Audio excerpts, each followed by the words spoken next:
अब हम जापान के बारे में डिफरेंट जनरल नॉलेज के फैक्ट्स करते हैं जो आपके सामने हैं। सबसे पहला फैक्ट है कि Japan is a land of rising sun. आपको पता है कि सबसे ईस्ट में ईस्टर्न एज पे Japan is located and the sun appears to be rising from behind Japan because it's on the eastern most edge। जबकि जापान के flag के ऊपर भी एक सूरज की तस्वीर बनी हुई है। इसको कुछ लोग कहते हैं कि राइजिंग सन को सिंबलाइज करता है, कुछ लोग कहते हैं कि सन गॉडेस, जिसके बारे में समझा जाता है कि she was the mother of the earliest Japanese emperors. Japanese currency yen है और ऑलमोस्ट 1500 अर्थक्वेक्स, सुनामीज और वोल्केनोस आते हैं हर साल जापान, क्योंकि जापान जो है वो टेक्टोनिक प्लेट्स के ऊपर है। एक पैसिफिक टेक्टोनिक प्लेट्स और एक फिलिपियन प्लेट्स है, इन दोनों के ऊपर, और शायद उसके पास यूरेशियन प्लेट्स भी है। तो पैसिफिक, यूरेशियन और फिलिपियन प्लेट्स के पास मौजूद है, इसलिए ऑलमोस्ट सारी की सारी जापानीज जो सिटीज़ हैं वो फॉल लाइन के ऊपर मौजूद हैं। वहाँ पे बहुत सारे अर्थक्वेक्स और सुनामीस और ऐसे जो नेचुरल डिज़ास्टर्स हैं वो आते रहते हैं, जो एक बहुत बड़ा चैलेंज है जापान के सामने। एक और भी चैलेंज है जापान का कि वो around 3/4 Japanese land is mountainous. बहुत कम लैंड जो प्लेन एरिया है, इसलिए एग्रीकल्चर के लिए अवेलेबल एरिया बहुत कम है। माउंटेन्स के ऊपर फार्मिंग बहुत मुश्किल है, और फार्मिंग अगर होती भी है तो टेरेस्ड फार्मिंग होती है। टेरेस्ड फार्मिंग का मतलब है कि माउंटेन्स को काट के टेरेसेस बनाए जाते हैं, उन टेरेसेस के ऊपर फार्मिंग की जाती है। सबसे ज़्यादा जो वहाँ पे कल्टीवेट किया जाता है वो राइस है, और माउंटेन्स के ऊपर जो टेरेस बनाया जाता है उसको इसके बैंक्स बनाए जाती हैं। जब वाटर पानी आता है, जब रेनफॉल वहाँ पे होती है तो उस पानी को कैप्चर कर लिया जाता है। वाटर लॉग्ड राइस फार्मिंग वहाँ पे होती है।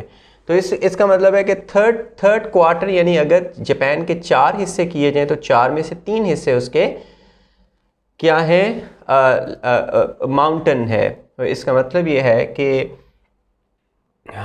Almost 75% of Japan is mountainous land.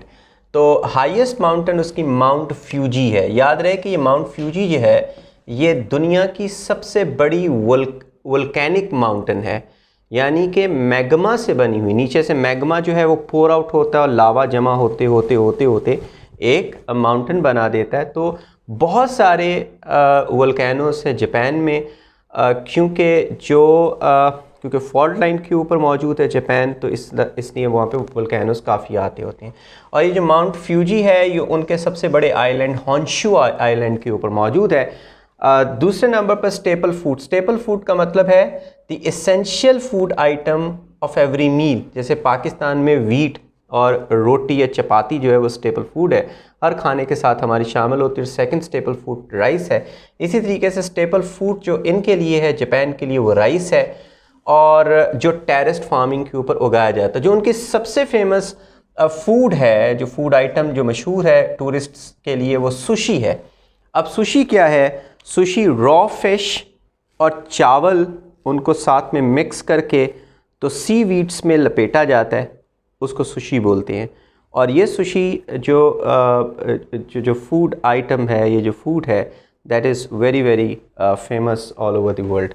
तो स्पेशल फूड है। उसके अलावा घोड़ा भी कच्चा खाया जाता है, रॉ हॉर्स खाया जाता है, उसका घोड़े का गोश्त खाया जाता है, और किसके साथ? जिंजर और अनियन के साथ खाया जाता है। आगे बच्चों से ज़्यादा जापानीज़ के पास पेट्स होते हैं। पेट लविंग नेशन है, और बच्चे जो है वो क्योंकि फैमिली प्लानिंग की वजह से बच्चों के ऊपर काफ़ी जो पॉपुलेशन है काबू पाया हुआ है। एक ट्रेन है जापान में जो कि फ्लोट करती है ट्रैक के ऊपर से उड़ती है because of the magnetic force. Magnetism की वजह से वो उसके ऊपर उड़ती है, और उसकी स्पीड 500 किलोमीटर पर आवर है। इनकी पार्लियामेंट का नाम है दियत। कुछ लोग दियत बोलते हैं, कुछ लोग इसको डाइट भी पढ़ लेते हैं, लेकिन स्पेलिंग्स वही हैं जो डाइट के होते हैं। तो पार्लियामेंट का नाम ये है।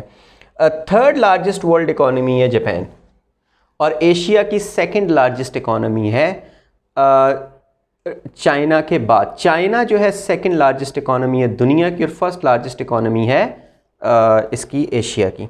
कॉन्स्टिट्यूशनल मोनार्की है, यानी बादशाह यहाँ पे मौजूद है, लेकिन उसको कॉन्स्टिट्यूशनल प्रोटेक्शन है, यानी कॉन्स्टिट्यूशन में बादशाह लॉफुली या लीगल है और बादशाह की पावर्स भी डिफ़ाइन की गई हैं कॉन्स्टिट्यूशन में। आगे है जी सोमो रेसलिंग, जापान की नेशनल स्पोर्ट है। सोमो रेसलिंग अक्सर आप लोग देखते हो। स्पेस एजेंसी बहुत अच्छी है, बड़ी टेक्नोलॉजिकली एडवांस्ड है, इसका नाम है जाक्सा, जिसको जापान स्पेस एजेंसी शायद बोलते हैं। तो ये प्लान कर रही है कि 2030 तक वहाँ पर अपना एक स्टेशन बनाएगी, मून स्टेशन बनाएगी मून के ऊपर। तो ये कुछ फैक्ट्स हैं जापान के ऊपर। अब हम नक्शे की तरफ दोबारा से आते हैं। अब हम देखते हैं ईस्ट एशिया में एक कंट्री जिसके बारे में बहुत कम हम लोगों ने पढ़ा हुआ है, और वो है मंगोलिया। मंगोलिया जो है वो ऊपर रशिया और नीचे चाइना के दरमियान में वेज है। नीचे चाइना और ऊपर Russia. I mean these are the two giants और the biggest country, the neighbourhoods in between both of these countries it is wedged, and it has remained under either Chinese influence or Russian influence. China कभी इसको annex कर लेता है, कभी Russia इसको annex कर लेता है। यही हिस्टोरिकल इसकी चल रही है, एक डिस्कोर्स चल रहा है। मंगोलिया के बारे में, यहाँ से मंगोल्स उठे थे। इसके स्टेपीज में से, यानी कि लंबे लंबे ग्रासलैंड्स हैं और डेजर्ट्स हैं और टॉल माउंटेन्स हैं। माउंटेन्स भी हैं, ग्रासलैंड्स यानी कि ग्रास के प्लेन्स हैं, मगर उसके बीच में बहुत सारे फॉरेस्ट कैनोपी नहीं है, या फिर बहुत सारे ट्रीज नहीं है, बस घास के ऐसे जैसे कारपेट बिछी हुई है। और डेजर्ट है, क्योंकि डेजर्ट नीचे की तरफ है। ये गोबी डेजर्ट ये वाला है, और गोबी डेजर्ट जो है वो कोल्ड मॉडरेट डेजर्ट है। Gobi desert cold moderate desert है, यानी एक डेजर्ट होता है एरिड डेजर्ट, जैसे कि पाकिस्तान का थर, इंडिया और पाकिस्तान का थर, ये वाला डेजर्ट। जिस तरीके से सहारा डेजर्ट, ये बहुत एरिड डेजर्ट है, यानी यहाँ पे स्कॉचिंग हीट होती है और साथ में बारिश ना होने के बराबर होती है। ये भी डेजर्ट यहाँ पे बारिश ना होने के बराबर होती है, और यहाँ पर भी लेकिन यहाँ पे इतनी हीट नहीं होती क्योंकि मॉडरेट कोल्ड है ये। और एक तो गोबी डेजर्ट है यहाँ पर, और दूसरे नंबर पर ऊपर ग्रासलैंड्स मौजूद हैं, और फिर माउंटेन्स भी मौजूद हैं, लेकिन वो सारे फॉरेस्टेड माउंटेन्स हैं।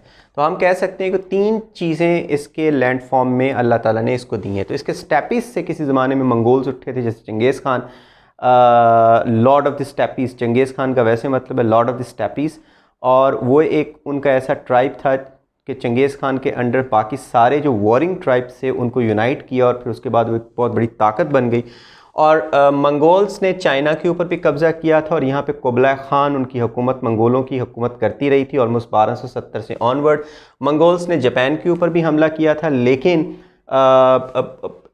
यहाँ पे काफ़ी हद तक तूफ़ान की वजह से समंदर में, ये सी ऑफ जापान है, तो सी ऑफ जापान में तूफ़ान की वजह से उसका जो फ्लीट था वो तबाह हो गया था, जिसकी वजह से उसको पसपाई करनी पड़ गई। लेकिन मंगोल्स जो हैं ऊपर तक रशिया के इस एरिया तक भी गए थे, और वहाँ से इवन यूक्रेन तक पहुँचे थे, या फिर चेचनिया और काकासस के रीजन तक भी पहुँचे थे, और इस तरफ से तुर्किस्तान जो कि मुसलमानों का इलाका है वो भी आए थे। अफ़गानिस्तान से होते हुए लाहौर तक वो पहुँचे थे चंगेज़ खान या फिर मंगोलों की फोर्सेस। ये सारा एरिया उन्होंने कब्ज़ा किया था, और इसके आगे बढ़कर फिर बगदाद और इजिप्ट तक भी उन्होंने हमले किए थे। तो उस वक़्त की काफ़ी हद तक नोन वर्ल्ड के ऊपर मंगोल्स ने हमला किया था। लेकिन मंगोल्स को कहा जाता है scourge of the world, scourge of the world. Scourge का मतलब है अजाब, अल्लाह ताला के ऊपर से नाज़िल किया हुआ। उन्होंने बहुत कत्लेआम की, जहाँ जहाँ पर भी गए, चाहे वो रशिया में गए, चाहे वो चाइना में आए, चाहे वो कहीं पर भी और पहुँचे, मुसलमानों के इलाके में गए, कत्लेआम की, उन्होंने ब्रूटलाइजेशन की। तो इस तरीके से उनको स्कर्च बोला जाता है। लेकिन आजकल मंगोलिया की हिस्ट्री में उनको हीरो के तौर पर लिया जाता है, क्योंकि वो एक ऐसे आदमी थे जिन्होंने कम अज़ कम एक बहुत बड़ी सल्तनत को बनाया था मंगोलिया के लिए। तो मंगोलिया की हिस्ट्री में एक नाम ऐसा आता है। हम बात करते हैं towards this in the beginning of 20th century, यानी 1900 ऑनवर्ड, 1917 से ऑनवर्ड, जब यहाँ पर 1911 में चाइना में मांचू डायनेस्टी ख़त्म हुई थी, तो जो रेवोल्यूशनरी था सन यात सेन, उसने हुकूमत बनाई थी, तो इन्होंने कोशिश किया था कि मंगोलिया को भी अनेक्स कर लिया जाए। तो इंटीरियर, इसको कहते हैं इंटीरियर मंगोलिया या इंटरनल मंगोलिया, और इसके ये आउटर मंगोलिया भी मौजूद है जो कि चाइना में आबाद हिस्सा है। लेकिन रशिया ने, जहाँ पे कम्युनिज़्म थी, उसने इन्फ्लुएंस हासिल कर लिया और ये एक सैटेलाइट स्टेट रही है रशिया की जब तक कि इसको आज़ादी नहीं मिल गई। रशिया की जो कम्युनिज़्म है अच्छी खासी यहाँ पे मौजूद रही है और रशिया की फोर्सेस भी यहाँ पे स्टेशन करती रही हैं। तो ऑलमोस्ट रशिया के ऑक्यूपेशन में मंगोलिया रहा है जब तक यूएसएसआर पावरफुल रहा है। तो यहाँ पे कम्युनिज़्म भी रही है, लेकिन रशियन स्टाइल कम्युनिज़्म। चाइना इसको नेक्स्ट नहीं कर पाया बाद में। तो मंगोलिया के जो पास के इलाके मौजूद हैं, इसके ऊपर भी रशिया और चाइना की आपस में बॉर्डर क्लैशेस रहे हैं। तो इतना ही हम रशिया का जो ख़ास तौर पर मंगोलिया का कैपिटल है उलान बातर, वो चाइना से काफ़ी दूर है, जिसकी वजह से चाइना का इन्फ्लुएंस वहाँ तक नहीं पहुँच पाता या पाता रहा है। तो हम कह सकते हैं कि इतना ही बस मंगोलिया के बारे में। आगे हम आते हैं दूसरी तरफ, जो ईस्ट एशिया की डिफरेंट कंट्रीज़ हैं, चाइना, मंगोलिया, कोरिया, दो हैं, नॉर्थ कोरिया, साउथ कोरिया। आपको बता दिया नॉर्थ कोरिया जो है कम्युनिस्ट कंट्री है, इसका कैपिटल है पियोंगयांग, और सियोल कैपिटल है साउथ कोरिया का। हैवीली मिलिटराइज्ड इनका बॉर्डर है, जो यहाँ पे सबसे ज़्यादा समझा जाता है कि the most heavily militarised border है ये वाला नॉर्थ कोरिया और साउथ कोरिया के दरमियान में। साउथ कोरिया को अमेरिका ने न्यूक्लियर प्रोटेक्शन दी हुई है, न्यूक्लियर अम्ब्रेला। इसका मतलब ये है कि नॉर्थ कोरिया अगर न्यूक्लियर वॉर करता है साउथ कोरिया के ऊपर, तो अमेरिका उसके ख़िलाफ़ ढाल बनेगा, यानी कि एंटी न्यूक्लियर बैलिस्टिक मिसाइल्स जो अमेरिका यहाँ पे बैटरी के ज़रिए से उनके इंटरसेप्ट करेगा मिसाइल्स को भी, और न्यूक्लियर वॉर को साउथ कोरिया की वजह से की तरफ से लड़ेगा नॉर्थ कोरिया के ख़िलाफ़। तो ये आज भी साउथ कोरिया, अमेरिका यहाँ पे हैवीली प्रेजेंस उसकी मौजूद है। और दूसरी तरफ North Korea as a rebel state समझी जाती है, और इन्होंने न्यूक्लियर प्रोग्राम के ऊपर भी अमल किया। हाईली सेंट्रलाइज्ड गवर्नमेंट है यहाँ पर, और इंटरनेशनल आइसोलेशन है, क्योंकि जब यूएसएसआर दुनिया की पावर थी तो काफ़ी हद तक इनके लिए ओपनिंग्स थी, स्पेस थी। चाइना भी काफ़ी सपोर्ट करता है, लेकिन आज सिर्फ चाइना ही सपोर्टर है, लेकिन चाइना भी काफ़ी हद तक रिलक्टेंट सपोर्ट करने के लिए, क्योंकि China needed international market and international recognition for its economy, क्योंकि चाइना जो है वो रेबल स्टेट को बहुत ज़्यादा सपोर्ट करके इंटरनेशनल पराया नहीं बन सकता। तो हम कह सकते हैं कि ये साउथ कोरिया है और ये नॉर्थ कोरिया, दो कंट्रीज़ ये हो गई। तीसरा चाइना, चौथा मंगोलिया, पांचवा जापान, नीचे आ गया ताइवान अलहदा से कोई कंट्री नहीं है, चाइना का एक प्रोविंस था। यहाँ पे रेबल हुकूमत मौजूद है, यानी जो चाइना जो ख़ुद से कहती है कि वो रिपब्लिक ऑफ चाइना है। और लेकिन हम ताइवान को भी मान लेते हैं एक कंट्री। तो ये होगी 1 2 3 4 5 6 कंट्रीज़ हो गई। अगर ताइवान को कंट्री ना माने तो 5 कंट्रीज़ हो गई। तो इन तीनों को मिला के, कोरिया को, जापान को और ताइवान को, इन तीनों को मिला के बोलते हैं जकोता ट्रायंगल। यानी जापान, कोरिया और ताइवान, ये एक ट्रायंगल बनती है। तो इसको जकोता ट्रायंगल बोलते हैं। और तीनों कंट्रीज़ जो हैं वो काफ़ी हद तक डेवलप हो चुकी हैं। इसमें जापान का भी हाथ है। जापान ने इन सारी कंट्रीज़ में आके ब्रुटलाइजेशन भी की, बहुत परसिक्यूशन की, कत्लेआम भी किया, और इनकी ख़वातीन को कंफर्ट वुमेन भी बनाया, जिसके लिए जापान माफ़ी मांगने में भी रिलक्टेंट है। मगर जापान ने यहाँ पे जो वर्कशॉप्स और इंडस्ट्रियलाइजेशन यहाँ पे की, वो बाद में जब जापान छोड़ के चला गया इनके काम आई, और उसी के ऊपर उन्होंने इम्प्रूव करना शुरू कर दिया। तो अब एक जाइंट्स बन चुके हुए हैं, ताइवान भी, साउथ कोरिया भी, चाइना भी, और इसके लिए वह जापान भी, और ख़ास तौर पे वो वाला हिस्सा जो पैसिफिक ओशन में मौजूद है। ये पैसिफिक ओशन है, और पैसिफिक ओशन वाला जो पार्ट है ईस्ट अफ्रीका का, वो सबसे अमीर है। यानी पैसिफिक ओशन के साथ ये लगता है कोरिया का हिस्सा, जो साउथ कोरिया ख़ास तौर पे, वो जापान, ताइवान, जो पैसिफिक रिम, पैसिफिक रिम का मतलब है वो कंट्री जो कि पैसिफिक ओशन में आती हैं उसको कहते हैं पैसिफिक रिम।